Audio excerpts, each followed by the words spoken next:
Thank you, Stuart, and good evening, everyone. It's so nice to see so many people here for Anna's inaugural lecture on co-creating father-inclusive societies through research and innovation. So Anna is a professor of sociology here at the university, but she began her career at the University of Lancaster in geography, which I wouldn't have guessed. Doing her undergraduate degree and PhD there. And I think it was there that you first began to develop these themes which have really characterised all of your research ever since, about men and masculinity, about responsibilities and identity, and particularly through the life course and in relation to families. And I believe it was because you were so curious about why there was so little research on fathers and grandfathers when yours had been so important to you. And I think you've probably rectified that deficit over the previous decade or so. So after Lancaster, Anna went to the Open University for a couple of years, but then she won a really prestigious Leverhulme Early Career Fellowship to the University of Leeds, researching men's care responsibilities in low-income families. And that then formed the basis of her first monograph, Fathering and Poverty, published by Policy Press in 2021. Anna joined the University of Lincoln in 2017, initially as senior lecturer in sociology.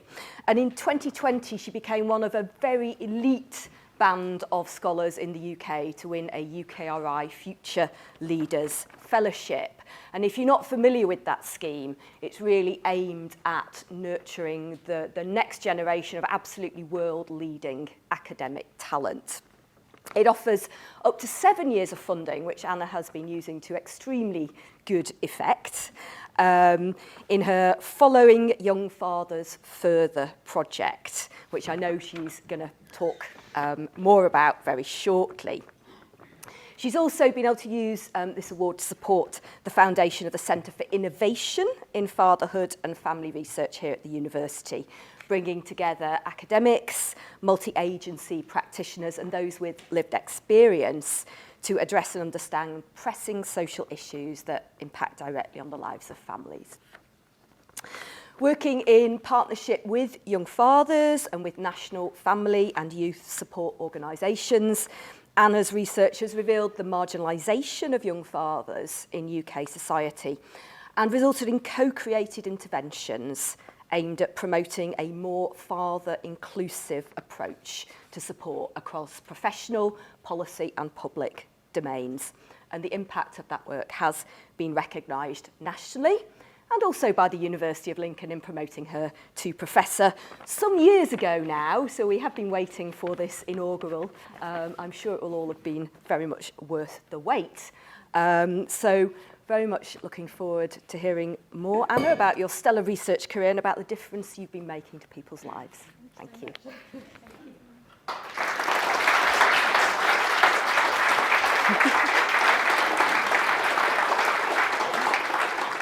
Thank you. That sounds all right, doesn't it? It's an absolute pleasure to be here this evening. Thank you so much to everyone who's here. You've pretty much filled the room, so I'm massively grateful and overwhelmed that you're all here to support me tonight and to hear a bit more about the last nearly a decade or over a decade now of research that I've been involved in and leading and taking forward, both to try and make sense of what's going on out there in the social world, to explain it, to draw on a range of different theories and concepts and ideas, but also to change things as well. So I'm nothing if I'm not a bit of an optimist in terms of what I do. I want to have impact with my research. I want to change the world, even if it's in a small way and even if I'm nudging things forward across several decades. Everything I do is driven by that passion. My family are here tonight, so I'm terrified. So I hope I do them proud. This is the first time that I've presented in front of them, but all of this is for you as well. So thank you for being here tonight. In the next sort of 40 minutes or so, I'll do a brief introduction, talk about kind of societal concerns around the problem of boys and men. This is a really good time to actually be doing this inaugural because this is high on the national debate at the moment, and people are interested in these kinds of issues and concerns. And it just so happens I've been researching it for the last 10 years, so I'll be able to sort of talk about some of the evidence base that helps us to speak back to some of those discourses and some of the issues and problems that we're worried about as a society. I'm going to talk a bit about my research biography. So Abigail talked through some of the different research interests I've had, but I'm going to talk about the language of longitudinal co-creation, which is increasingly what I've been calling the research that I've been doing over time. And that's all about pulling forward and taking forward lots of different relationships with stakeholders and communities over time to build this narrative and to build the evidence base around how we can do things better for our families. I'll talk a little bit about some of the projects, so fathering and poverty and following in fathers further, some of the key themes, some of the key findings that have really come from that research. And this is research that for the first time has looked qualitatively at the lives of men in low-income circumstances. And then talk about more recent impact and innovations that have been developed through the Following in Fathers Further study. I will have some thank yous at the end to make as well. So let's get to it. So, questions concerning the problem of boys and men as fathers have been on the agenda again in recent weeks. This is a recycling, actually, of a variety of different narratives, discourses, concerns that we've had about our men and boys for several decades. We tend to see these recycle on a decade sort of basis, very often when there's policy change and or when something occurs in the media or something sparks this as a discussion point. The more recent debates have been sparked by a number of different things. So the adolescence programme that's come out on Netflix, which presumably most of us have seen at this point. I think it's probably one of the most watched Netflix shows for a long, long time. I was certainly crying into my wine last week at the end of the last episode of that. The Lost Boys report was launched by the Centre for Social Justice just last week, arguing that there are fatherlessness, or there is a problem of fatherlessness in our communities, and the role model debate as well. So something that Gareth Southgate talked about very eloquently in his lecture. All of these concerns do coalesce around a broader question of the role of men, the role of boys, how we socialise boys, how we engage with them as people, but tend to reduce a lot of their challenges and problems to the question of gender, which is something that I find quite problematic and something that I think we need to understand in much more detail and with much more complexity. There's a lot of different things going on for our boys and for men in society. We need to do research with them to understand what they are. So another sort of bugbear of mine, really, I've literally just had an article come out in something called The Conversation today, sort of arguing why I fear that these languages actually sort of steer us away from the problems that are actually occurring, is that they often get positioned as the cause of problems, so men are the cause of these problems. The language of fatherlessness shames men by telling us that those men aren't there and they're not in our households. And they make these arguments on the basis of really problematic data as well. So the Centre for Social Justice in particular tends to look at household data and doesn't actually, again, engage with those men to work out where they've gone, where they are, and what's actually happening in terms of their relationships with co-parents, with women, and with their children. We tend to also find that those narratives accrue to low-income families as well. So when we have sort of hypercritical languages around absent fathers, feckless dads, or deadbeat dads, we tend to be referring to low-income men. So that was something that I found really interesting, not least because even though I was doing research with men in low-income circumstances, I was trying to read about them, I was trying to look at the literature about them, and it simply wasn't there. So again, that's kind of been the basis for a lot of the research I've done, trying to create that evidence base and build that up. What these debates do indicate is a clear and continued need for research, but also radical societal reform as well. So shifting the narrative away from failed fathers, individualising men in families, to how can we create conditions, societal conditions, that mean men can be there for their children, can be there and be in positive relationships with women. And if there have been challenges in the past in those relationships, how can we see them and hear them and work with them to enable them to then work out those relationships and those behaviours over time. So I started researching grandfathers, so Abigail mentioned that. I was doing a social geography degree at the Lancaster University. I actually started that 20 years ago, 2004. I was going to do computer science and rocked up at Lancaster University and went, I don't want to do that. Can I do geography instead? So I did. I managed to go through clearing, and that just started me off on an incredible journey as a social scientist. My dissertation was about my granddad and some of his friends. We had this really lovely focus group where they came together and I said, tell me about your family life, tell me about being a granddad. I was really inspired by Raewyn Connell's work on masculinities. Again, that book was really formative for me in terms of getting us to think critically about gender and to think about men's identities as gendered. And what I found through that research was just how important family is to those men. When I asked them about their life histories, they told me about their employment and their work histories first in a very gendered way. But when I actually said, tell me about your family life, they were like, oh, absolutely, we love our grandchildren, and now we're grandparents. We've got the time to really invest in those children. For our grandchildren, we can give them back at the end of the day, once they've got difficult, and they provide childcare. They also talked about, in very gendered ways, about being the fixer, the doer. So this division of labour across the life course in terms of gender was apparent, but it was really interesting just to see how they sort of reformulated their identities as caring through caring masculinities.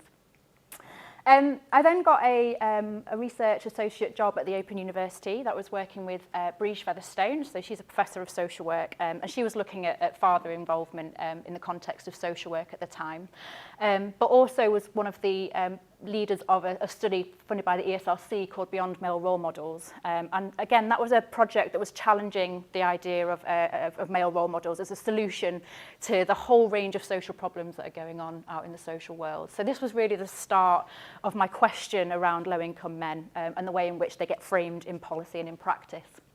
I also was part of a project evaluating the family rights group advice and advocacy line. And what we observed in that study was that men were ringing that line and saying, we have to take on the care of our grandchildren or our nieces and nephews. Social services have turned up in the middle of the night and they've said, we have to have the children or they'll go into care and I'll never see them again. The men in that study were ringing the advice line because they wanted to understand how to access the resources they needed to care for those grandchildren or family members. So they were very proactive in their engagements with different services and systems, but found that they were struggling and they didn't know the languages to speak. They just knew that they needed a bed for that child or they needed more bedrooms in their house, but being able to get the support that they needed was really difficult. So again, I was starting to just see the sort of interaction there between men's experiences of trying to sustain their families and resource their families and the barriers for them in trying to do so. This was the study that was, again, or these two studies together really, that were quite formative to the Leverhulme Trust Early Career Fellowship. I actually left academia before I got this fellowship. I thought I hadn't got it. I was told I hadn't got it. I ended up working for MenCap in Peterborough for a while.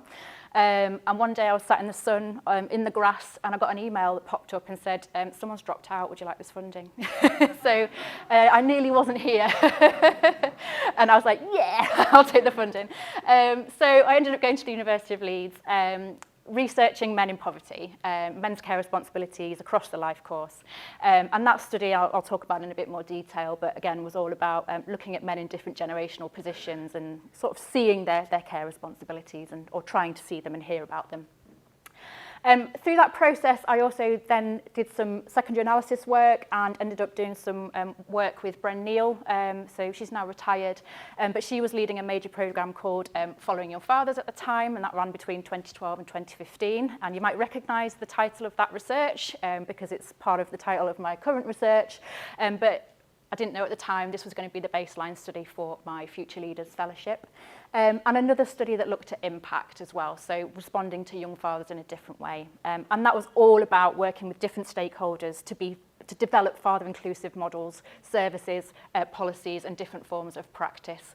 Again, the longitudinal co-creation was all about hearing what matters to people, hearing from young fathers, from men in poverty, hearing from professionals about what they think is important in terms of supporting fathers, and then trying to do something with that evidence base to affect social change. So everything that holds all of this together, I'm presenting this as very neat and very linear. It was anything but. It was messy. I had 2 children in the meantime. I had to manage all of these things around my own family life as well. But the golden thread, if you like, and the thing that's helped me to keep a strategy around my research and innovation is that focus on men's care experiences in family life, the life course perspective, and then the intersections with policy and practice as well. So that's a bit about my history. So Fathering in Poverty then, I've published 2 books from that study actually. So I published Fathering in Poverty in 2021, available in all good bookstores, and also a second book, Men, Families and Poverty, which was published with a very good colleague of mine, Karen Hughes, who is always on the phone to me, and we're always coming up with different ways to think sociologically about a range of different issues, including families and poverty. But this was, again, as I mentioned earlier, a new qualitative research study with men in low-income families. And a big finding from this study is that we need to reconceptualise men in those contexts from failed breadwinners to fathers who have been failed by society. We often assume that because men aren't in the workplace and because we assume that work is the only form of citizenship, I think, in this country sometimes, particularly at policy level, that if you're not in work, then you must be in somehow in a deficit and doing things wrong. What I was finding was that these men, again, are investing in a huge amount of care and commitment on behalf of their families. It was a methodologically innovative study, so we used qualitative secondary analysis. So I worked with data from the Timescapes archive, which is based at the University of Leeds.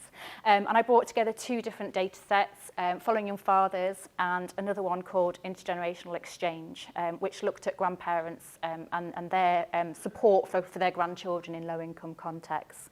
I used evidence, or bringing those data sets together, I used evidence from that to work with people who are engaging with and supporting fathers in low-income localities and asked them to respond. So said to them, look at this data, this is what granddads, kinship carers are telling us, what they're struggling with, what resource they need, what are you seeing in terms of policy and practice. And bringing those different data sets together was really powerful in terms of thinking again about the societal conditions through which these men are trying to resource their families.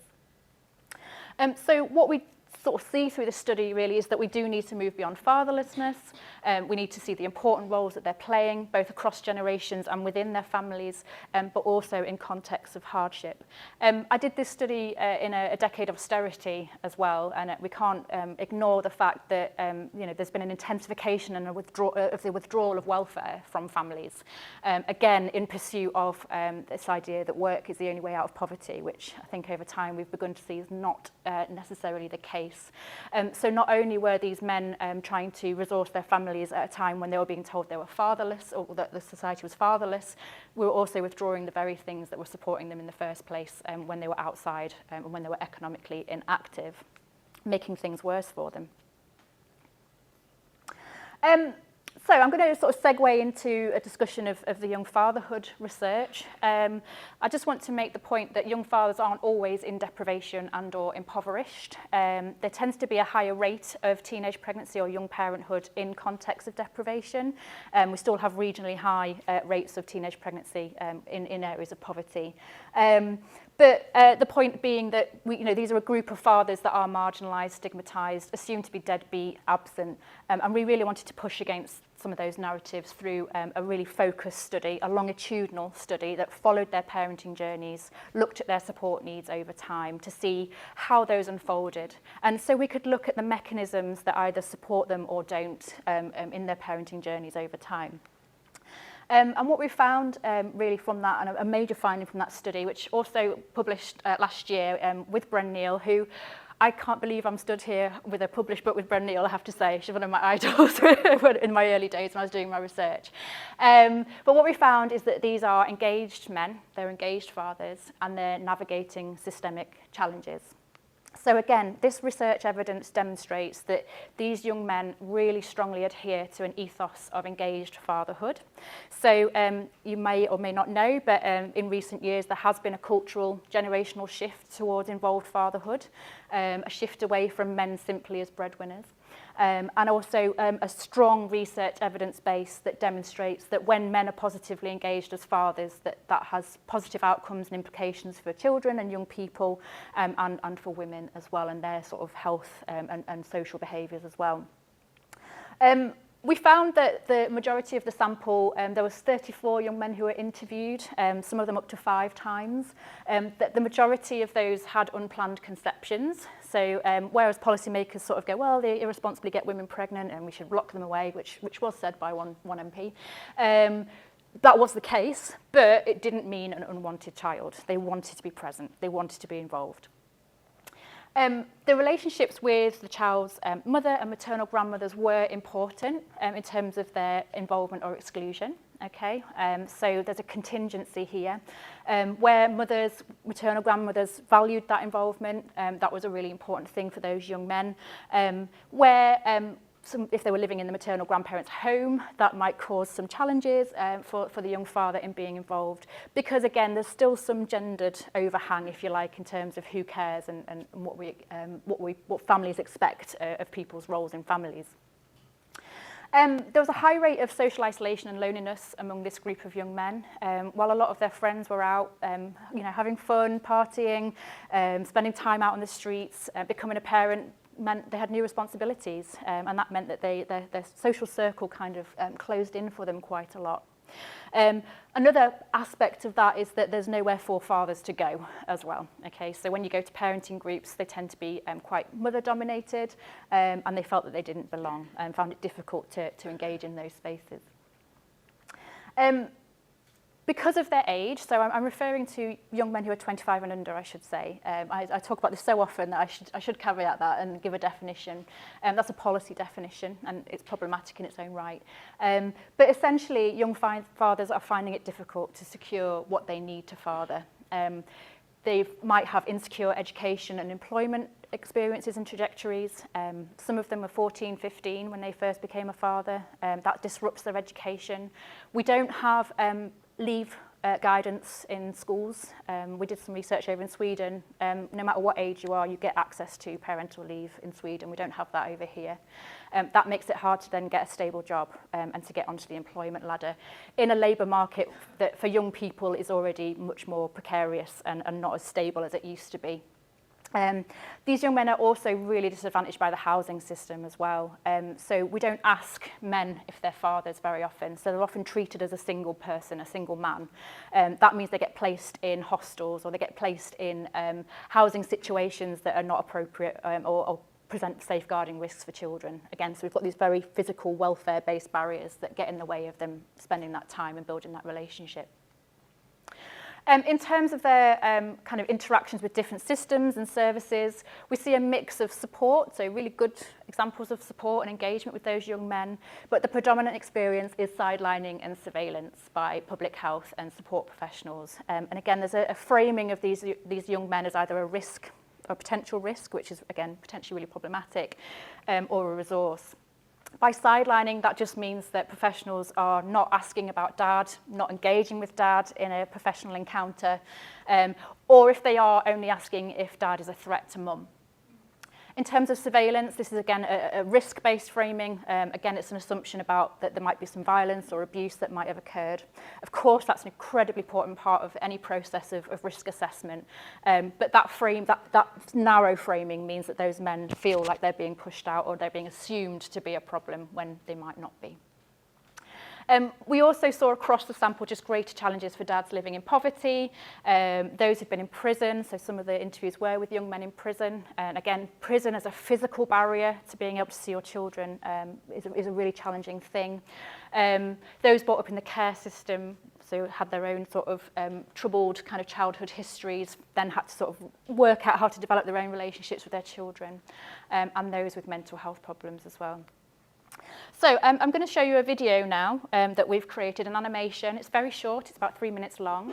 It's based on one of the cases from our research, just to give you an idea and an example of the journeys that we followed and some of the challenges that these young men encounter and are experiencing in trying to sustain their relationships with their kids.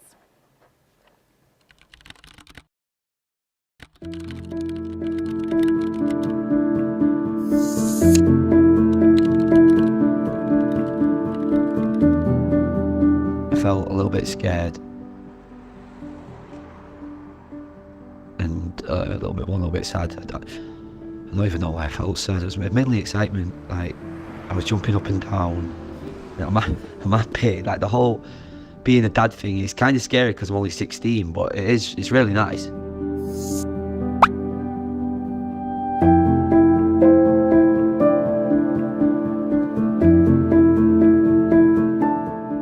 I feel supported, but it's a bit too much. Like, especially social workers, they've got too much power because they can take away your kids. Yeah, whereas me loads, like, I'd hate it if they took my son away from me.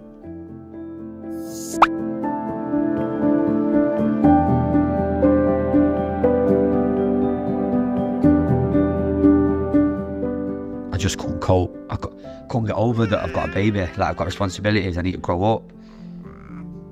It was all at once, and it was just too much for me, man. I just had to steadily get on with it and just start learning. Like yesterday, like, I looked after him. I went to college, I finished at 3, and then I looked after him. He wouldn't stop screaming though. He just didn't go to sleep. My mum got back from work and, like, she took him off me.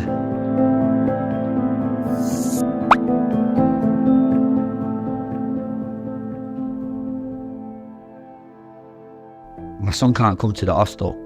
I've got to be there at least 4 nights a week, so it makes me a bit upset now and then, but, like, yeah, at least I get to see him on a picture.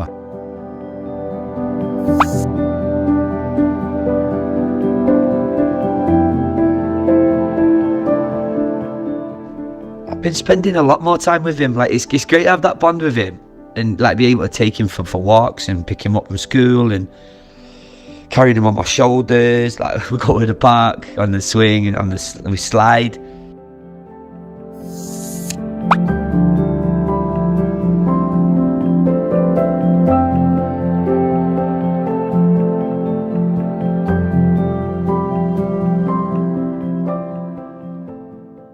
I'm like a stay-at-home dad at the moment. Like, as a guy, you're told from a young age that you should work and provide, and it kind of takes its toll on you when you're not doing that.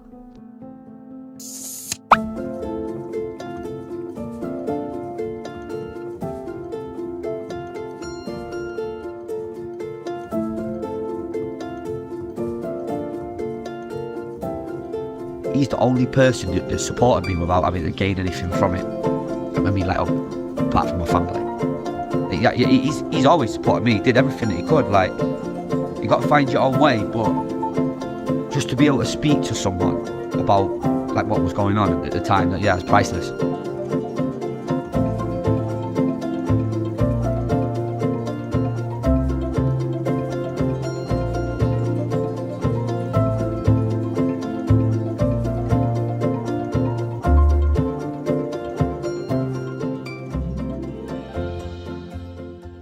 So that's one of 5 animations we've had created. We're using this in training for professionals, using it as an opportunity to encourage analysis as well and reflection on the narratives of these young men and the lived experiences of these young men, actually.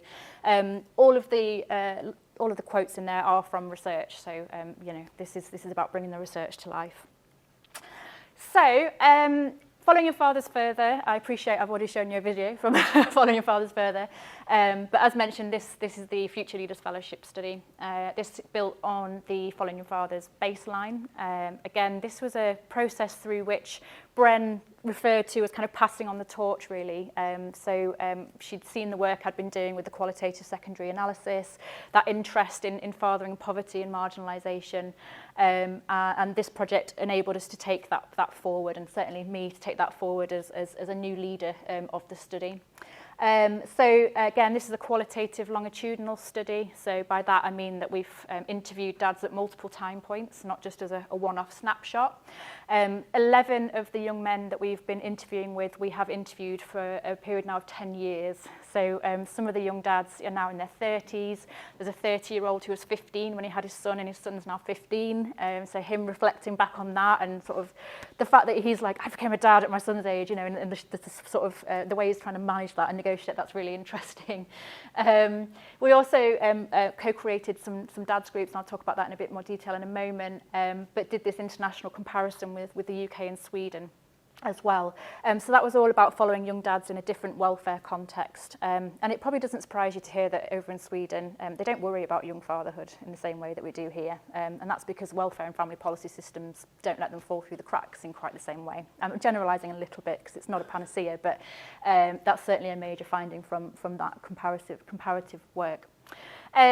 Again, the big broad ethos of all of this is that what matters to fathers is the starting point that we take for what needs to happen in practice and policy.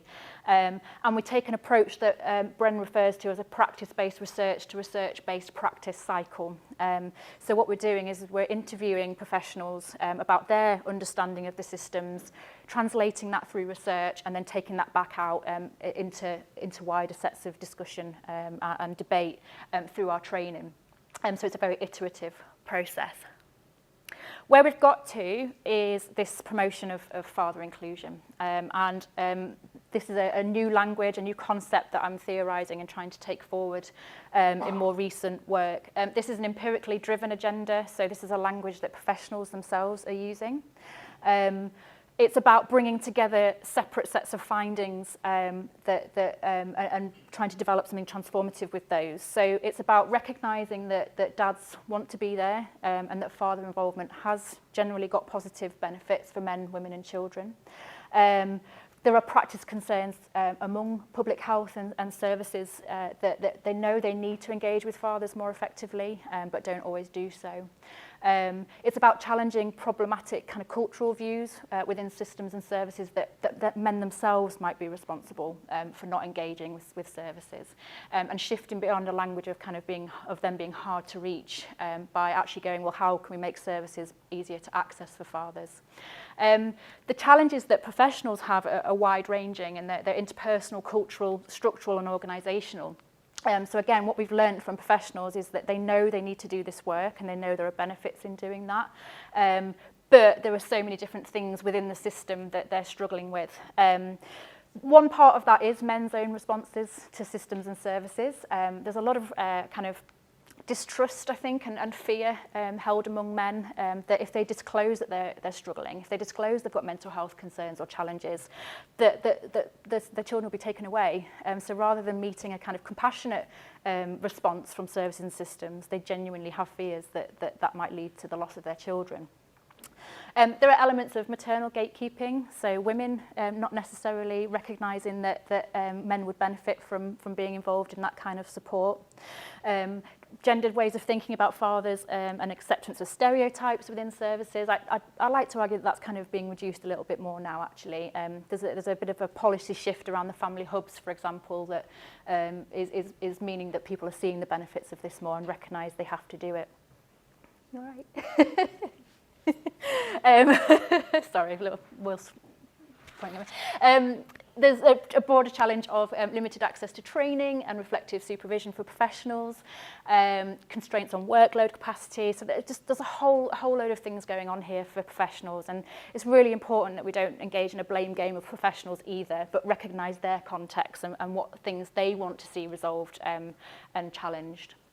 So for me, father inclusion as a language is much more progressive, it's much more positive, it moves us away from fatherlessness and shaming language like that.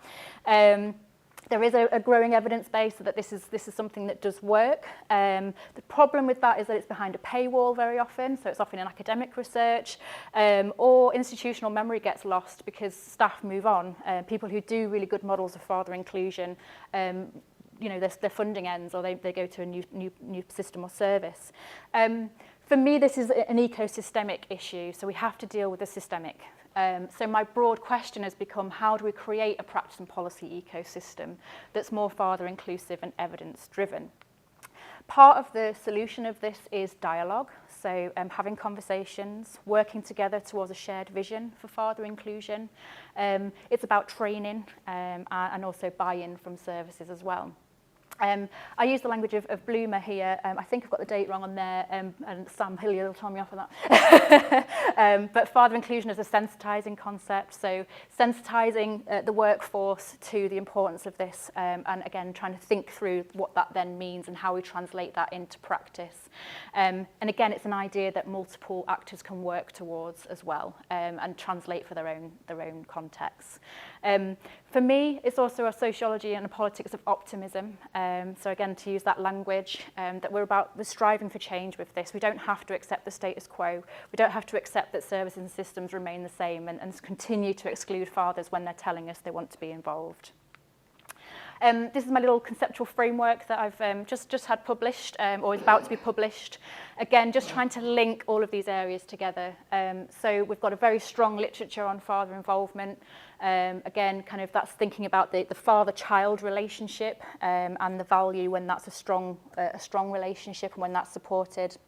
We've got father engagement, which is about the relationships between professionals and fathers, and then the father inclusion element is the broader strategy, the broader conceptual kind of framing for how we bring all of these things together and think about the relationships between them.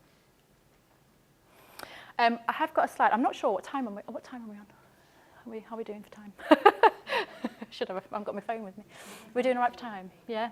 I'm not going to go through too much detail on this. This is what we already know, really. This is what works in terms of the evidence base around how we involve dads.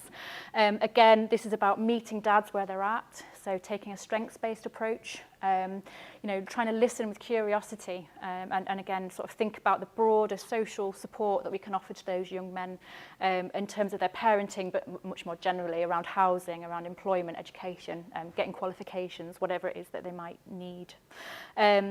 We also need policy change, we need funding, we need investment, which is a hard thing to ask for at the moment. I was on a call today with Lord Farmer and Ed Davis from the Centre for Social Justice, again talking about fatherlessness, and as soon as you mention investment and resource, kind of the conversation gets sort of turned around again. So these are difficult conversations to have.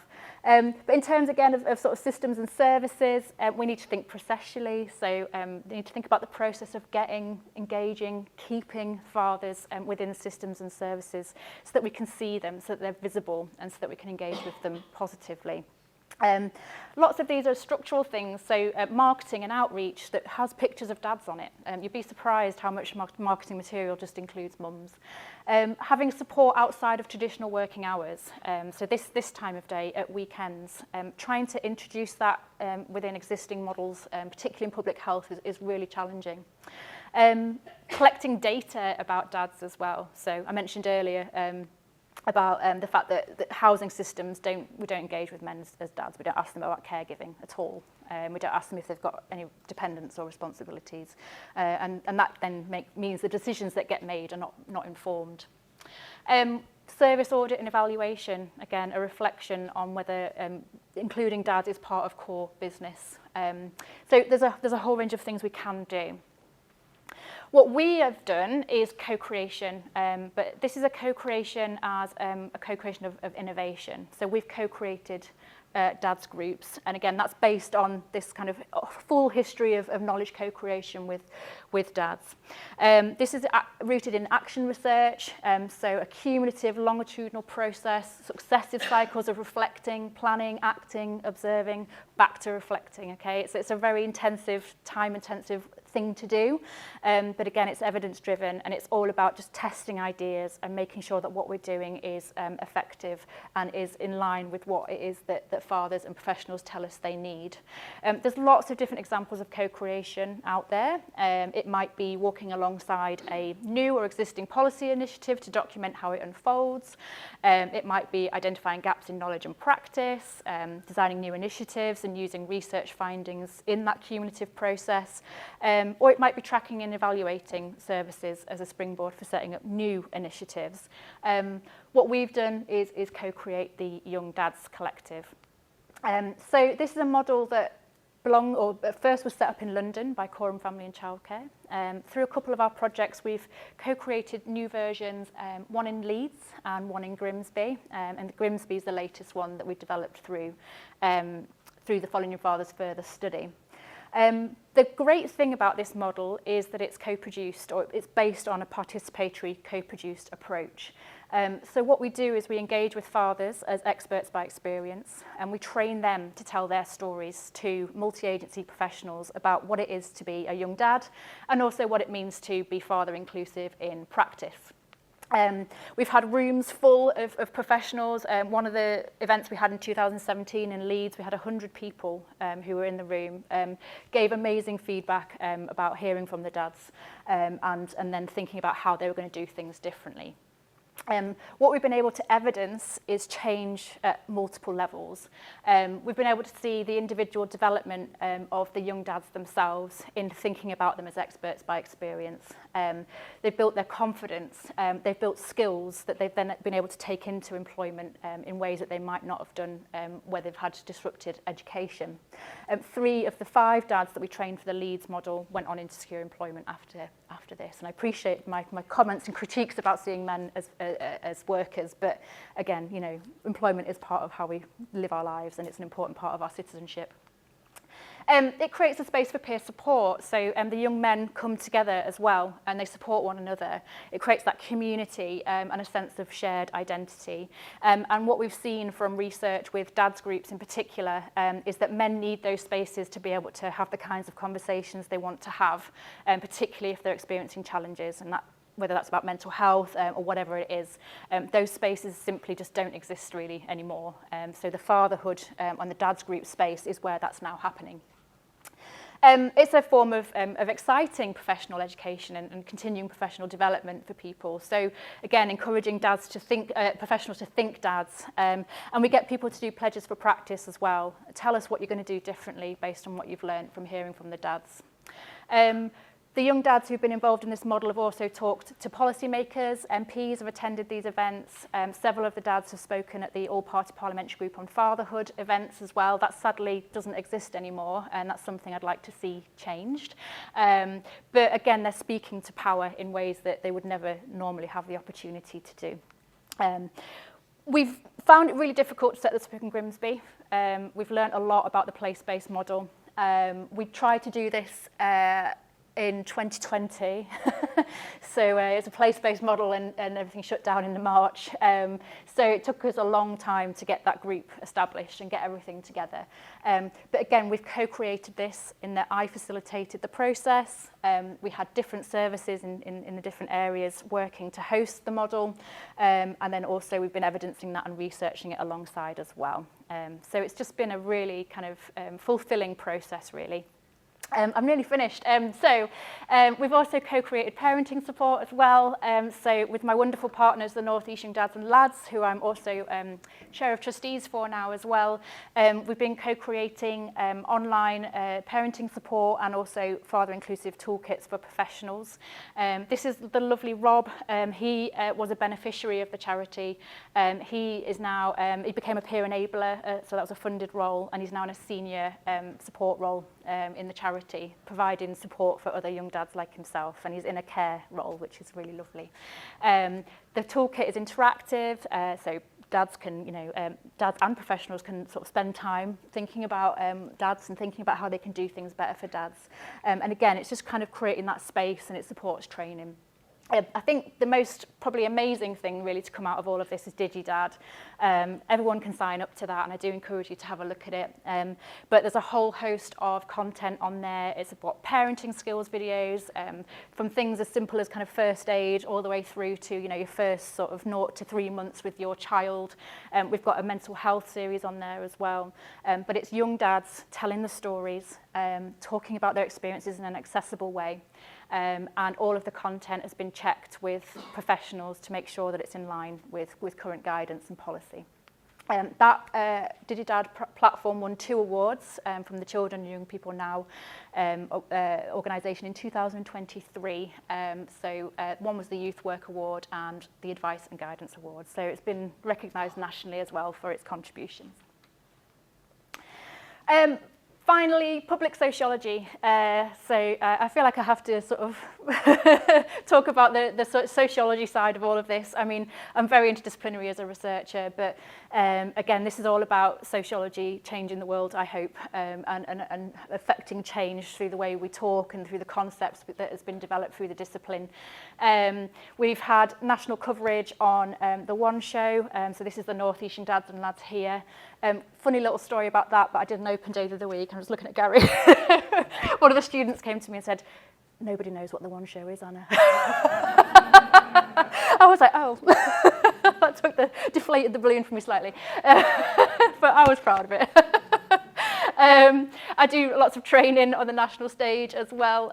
So this is the Small Steps, Big Changes conference in Nottingham. Again, that was all about their big national lottery programme, which has been funded for the last 10 years, all about supporting early help. And they've got a father inclusion strategy they've developed through that. So a lot of my work is now informing those kinds of discussions and debates.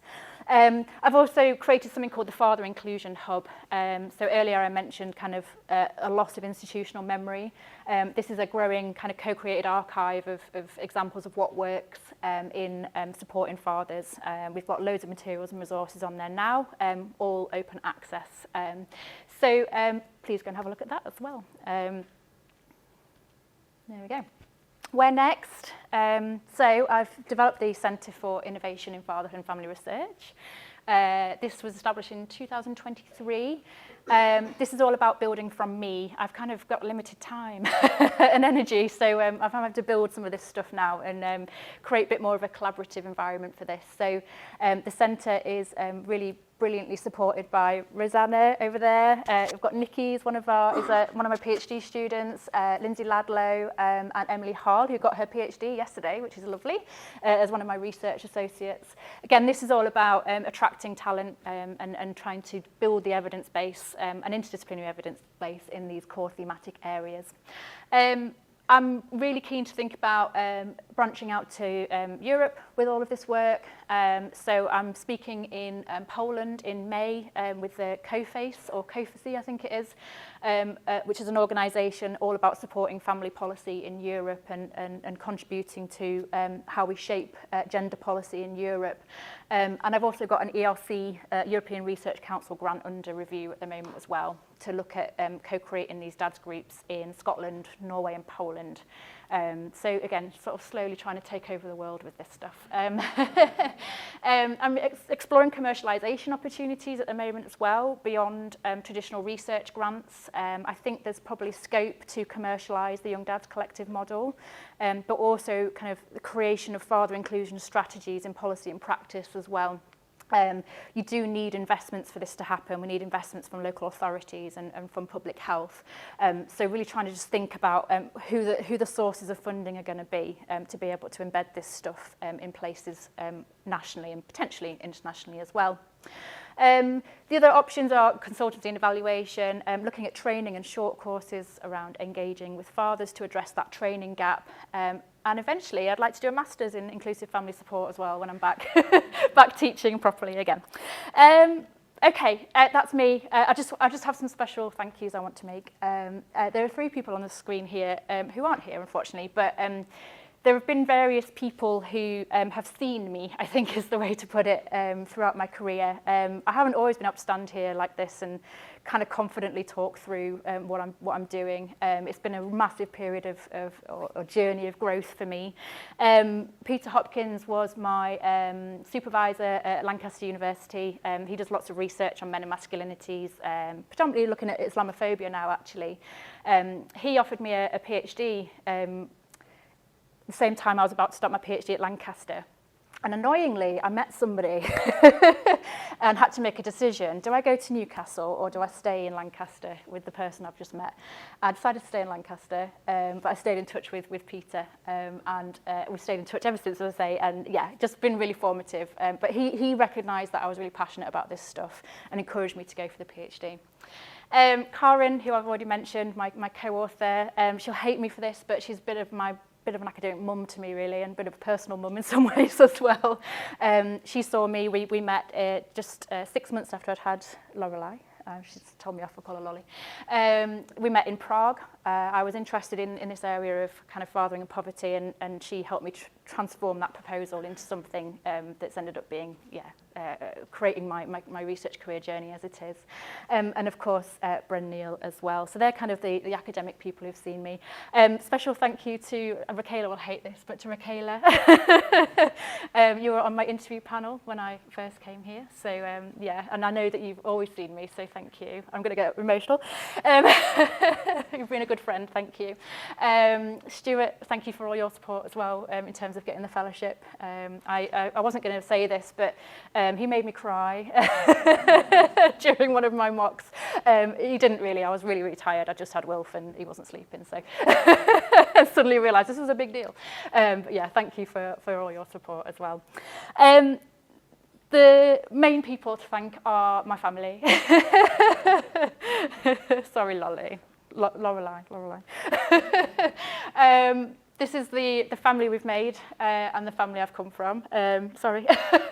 My family are amazing. I'm really close to my family, and they've always supported me. They couldn't be here today, unfortunately, but my mum and dad, Sal and Phil, just been amazing parents to me and always supported me in whatever I've wanted to do.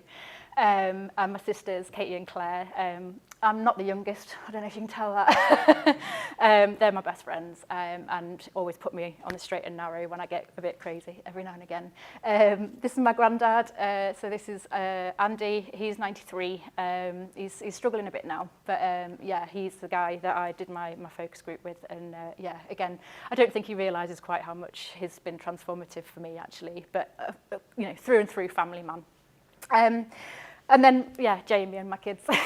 So they're here today. Thank you so much for being here. I couldn't do this without Jamie, particularly. He's my best friend, always has been. You know, he does my head in. He taught me how to make good arguments, I think. I've had to really work out how to do a good argument. But yeah, everything is for you guys. So yeah, thank you so much for everything. Okay, I'm going to stop now. Thank you. That's me.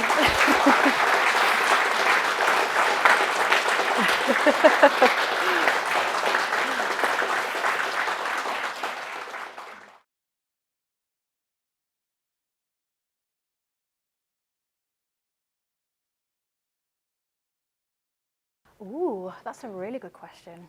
I thought you were going to go the other way. And things that didn't go so well. One thing that really surprised me, and I'm just going to go the other way if that's okay.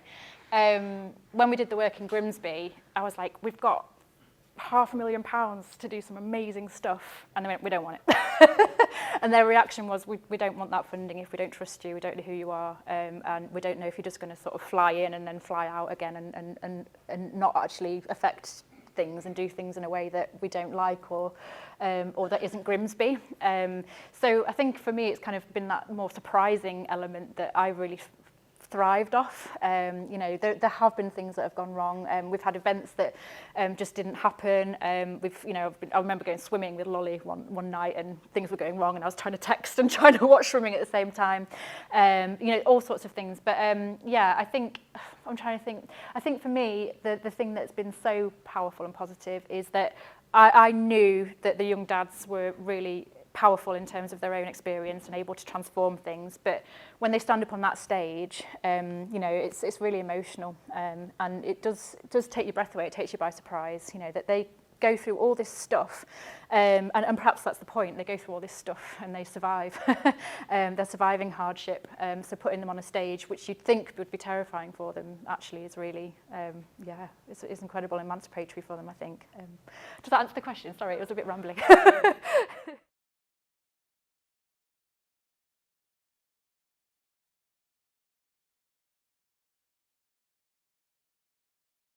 In Fathering and Poverty, I looked at social historical work actually. So I found that really fascinating, this question of kind of new fatherhood. It's sort of seen as a kind of thing that just started happening in the sort of 1990s, 2000s as the new man emerged and men and masculinities changed. But actually what's really interesting is our lens changed. The way we looked at what men and women do changed. So we actually started to see men as caregivers in ways that we hadn't done before. I really like there's some social historical research looking back in the archives at men as fathers, and that's a relatively recent development. But what that shows is that men have always been around. They have always been involved in fathering, but we've paid so much attention to them as breadwinners or as people who are employed that we've kind of then rendered that invisible, the kind of work that they're engaging with in and on behalf of their families. So we have to just be a little bit careful about how new these things are or how distinctive they are of particular eras and historical epochs. We did actually do, in terms of the cultural aspects, we did do a study called Diverse Dads, a little funded study more recently, and that was looking at different kind of cultural aspects of fatherhood as well, and the extent to which whether services are actually supporting and engaging minoritised fathers as well. And again, some of the kind of gendered ways of thinking about fatherhood are different. Some of them look more traditional, not entirely, but there's certainly still kind of a commitment to a particular form of fatherhood as a provider, as a kind of a disciplinarian and all of those things. And again, I think what's important is that listening and hearing dads. So hearing about their kind of cultural expectations and understandings of fatherhood, trying to understand that in context and then using that as a basis to affect or to be more or develop the support that they need in a context where they might, where things have maybe changed very differently or where gender looks very different for them. So I think again, it's always about, for me, everything that's fundamental is about communication. It's about care and compassion and about trying to meet men where they're at, wherever they're from, whatever their identity. Does that answer the question? Yeah, thank you. Thank you. I think we're going to have to wrap it up there, but I'm sure you'll join us for refreshments in a moment. We are having a little bit of an Easter break next month, but after that we have Professor Rico Isaacs giving his inaugural in around 8 weeks' time. So hopefully you'll join us for that. Just leaves me to ask you to thank Anna once again. Thank you. Thank you, everyone. Thank you.